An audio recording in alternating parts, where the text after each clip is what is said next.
Welcome to my bedroom. Clayton and I are going to tell you about all the things you didn't ask about Fool.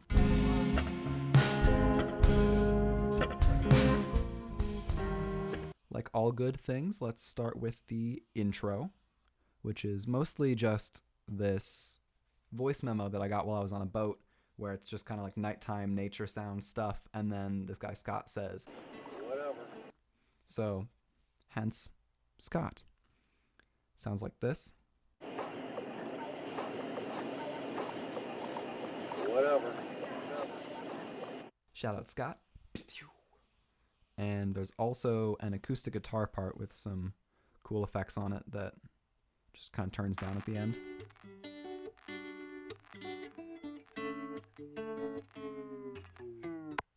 It's exactly like the same as the verse guitar part. Speaking of the verse guitar part, here's the verse guitar part. It sounds like this.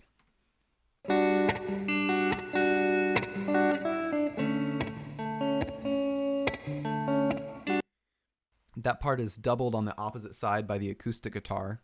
It sounds like this together. I've also got this delay on there that it's panned a little bit further to the left, so you kind of get this like flowing to the left motion with the electric guitar. And with that, it sounds like this. The pre-chorus part looks like this, and it sounds like this.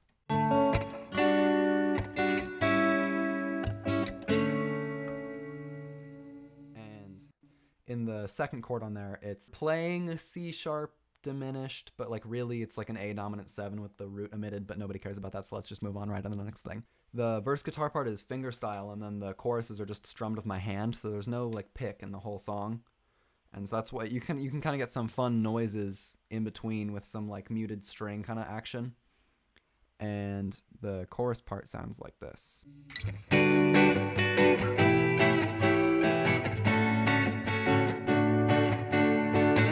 In the post-chorus section, the guitar plays a little thing that's very reminiscent of the chorus melody, and then on the last note, it has a little cool thing where it pans hard to the sides and also adds some distortion on one of them, and it sounds like this. Right before going just right back into the verse part. Second verse, the verse guitar parts are the same. Second chorus, identical. But when we get to the bridge, it's like the same chords, but some more like spotty, varied, like note by note, kind of like weird strumming stuff in both the acoustic and in the electric. And for the bridge, we switch back to the acoustic tone from the intro rather than the clean acoustic tone from the rest of the song.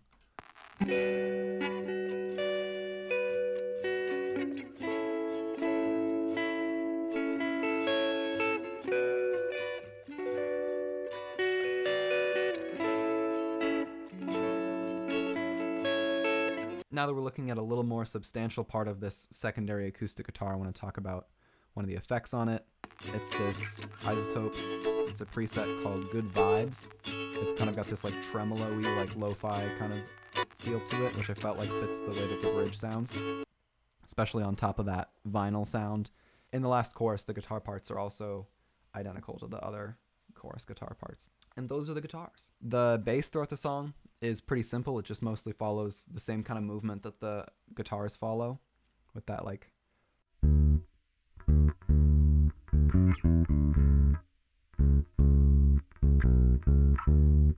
down here. I've got some synth stuff and some of the weirder, more like sound-based things, like the thing from the intro, and a little detuned synth that's kind of this wavy, like overarching sound.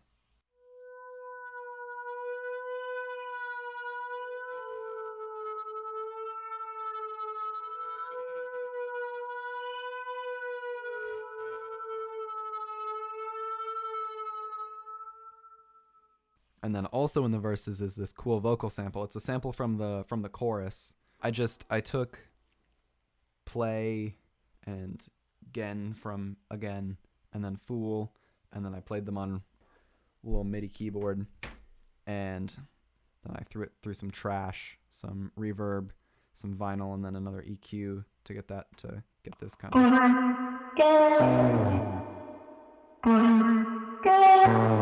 So without all that.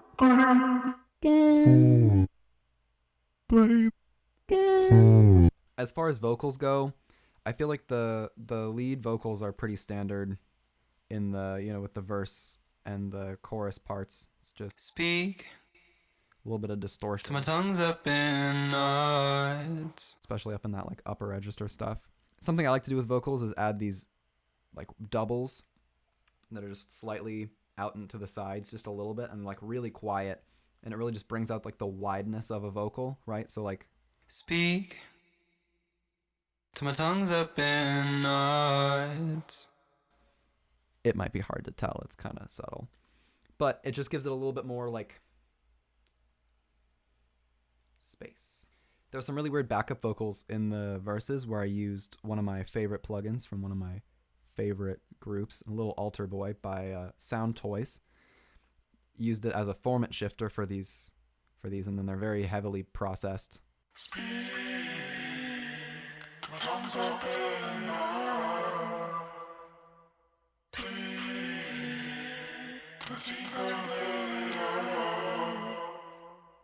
One of my favorite things about this song is there's these gang vocals in the background of like, it's in all of the choruses, but it's especially present in the final chorus, and it sounds like this.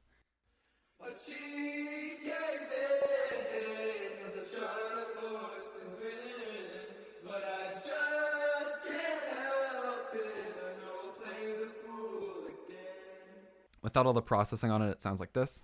I paint my face in the colors of disgrace. And so that was me and Clayton and this guy Jake, who does our mastering. We love Jake. Shout out his upcoming single You Up by Lonely Party. Something I really like in gang vocals is when they're not quite perfectly in tune, so you get that kind of like crowd shout sort of a sound to it. In context with the vocals that are happening at the time, they sound like this.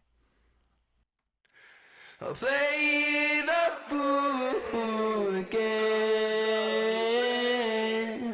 I'll play the fool again. I'll play the fool again. I just can't help it. I know I'll play the fool again.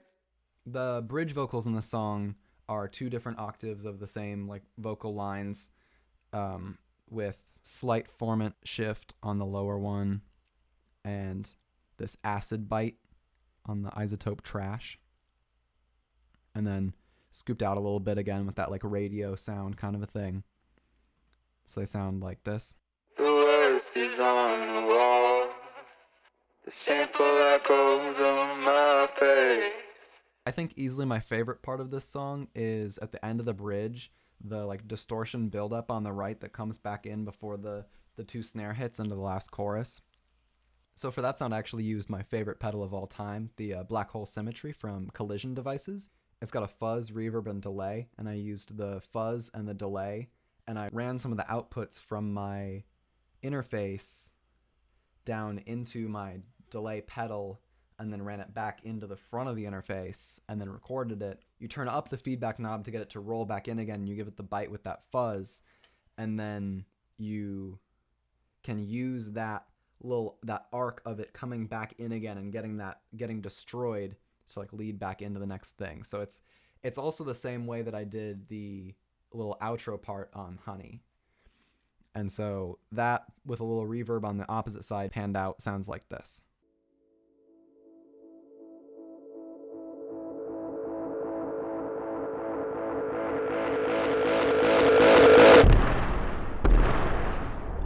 Heyo, Clayton here. We're in my room now. I'm just going to be talking about how I made the synth noises in the bridge. I'm also going to be diving into like the drum set plugin we use and kind of my creative process behind writing the drum set parts in our song. So let's just jump into the synth noises real quick.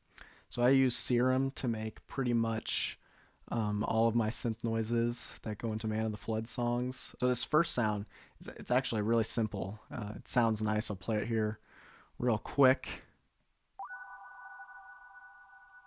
It's really spacey. It's just vibey. It's just a sine wave. It has some unison voices that are like slightly detuned. This helps give the sound like more width and depth to it. Just sounds like a little bit more fuller. The only effects on it are literally just reverb. I just dialed it in to give it that nice lofty sound that I think really contributes to the vibe of the bridge. So that's pretty much it for the first sound. The second sound sounds like this by itself.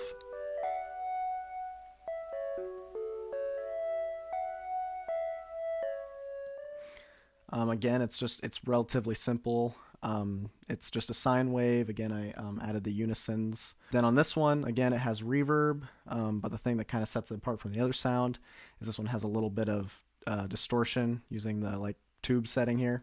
I adjusted the drive to the point where the sound kind of has this like growl right at the beginning of it, and then it kind of just wavers as it gets held out, which kind of just contributes to that like atmospheric chill vibe that happens in the bridge. While I'm on the topic of the bridge, I think another thing that's worth noting is the tempo actually drops 20 beats per minute in the bridge. As you can see, like at the beginning of the song, is at 145. I guess it drops 25 clicks. Here you can see that right at the bridge, it cuts to 120 beats per minute. I think it was actually fitting. Like that's a pretty unusual thing to do, I would say.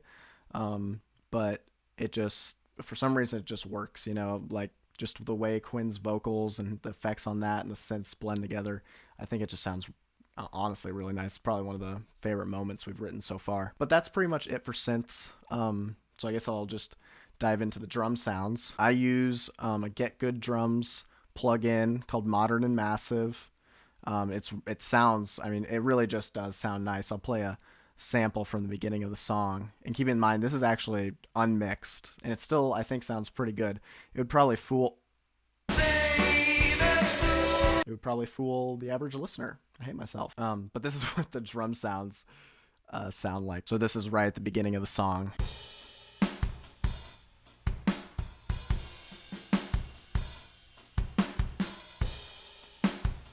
I mean, for fake drums, like samples, like I think those sound like honestly pretty realistic. And then once I bounce them to Quinn and he puts them in the final mix and makes those fine-tuned like adjustments, it just sounds, I mean, like undeniably like pretty real, which is a little disheartening for me as a drummer, because like why do I exist if we can just fake all the sounds? I don't know. Eventually in the future we will record live drums in our songs. Just right now we don't have the money to buy the tools necessary for that, like microphones, but that will happen in the future. Putting electronic drums in our songs, it sounds good. It's not necessarily something I'm overly proud of, but we gotta do what we gotta do. That pretty much covers the plugin I use. And now I just kind of want to go in and talk about specific moments in the drum part that I like or I think are worth mentioning.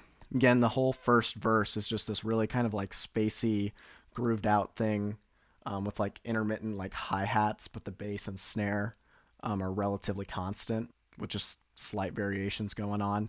I write a lot of slight variations, just mostly to just, it adds a little bit of texture, and then honestly just kind of keeps me like focused. And I just like adding like little tricks in, even if they're not that noticeable. I just think the textures they add are worth it. This is what the chorus sounds like.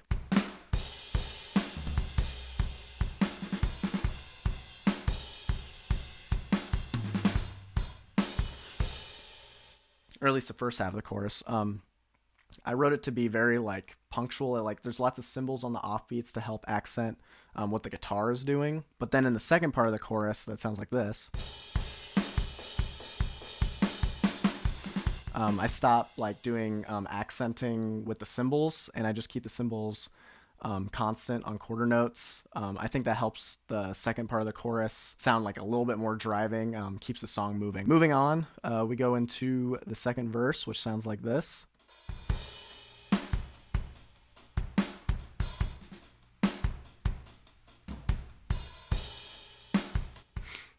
So the bass and snare are actually the same as the first verse, but instead of having the whole sporadic, like spacey feeling hi-hats, they're constant eighth notes now. I like to change my drum parts in the second verse, even if it's subtle. I always like the song to have something new, so it's not completely repeating, even if it's the same vibe. It just keeps everything moving forward, keeps the listener, I think, engaged. Second chorus is identical in the drum part, except the fill I wrote at the end of this last chorus I think is really sick, and it's super fun to play. It's probably my favorite fill I've written. It really sets up like the vibe switch of the bridge well, so I'll just play that real quick.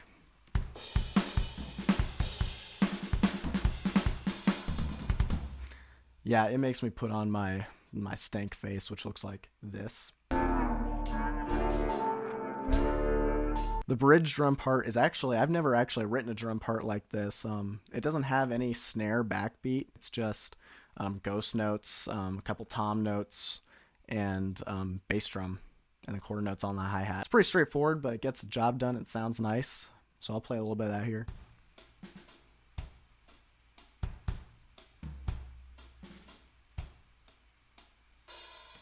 And then when we get into kind of the second half of the vocal part of the bridge, I start adding a little bit more bass drum notes to kind of fill out the texture, keep the bridge going forward, which sounds like this.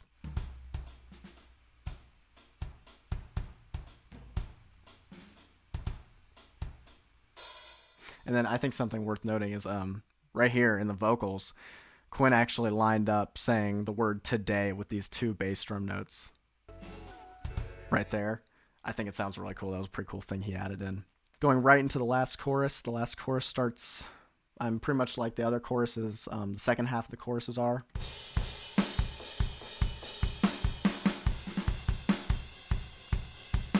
Then at the end of this little part here, I actually used the same fill, except I varied the end of it a little bit just to be on the snare instead of on the toms. Again, I think this fill sets up this final kind of like climax chorus at the end of the song quite well.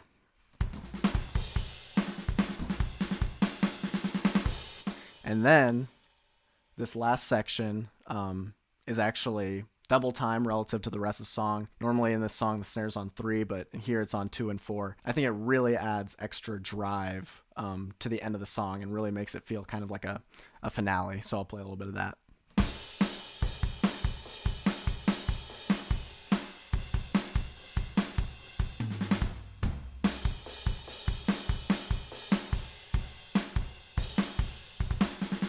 So that's pretty much it for the synths and the drums. So thanks for listening.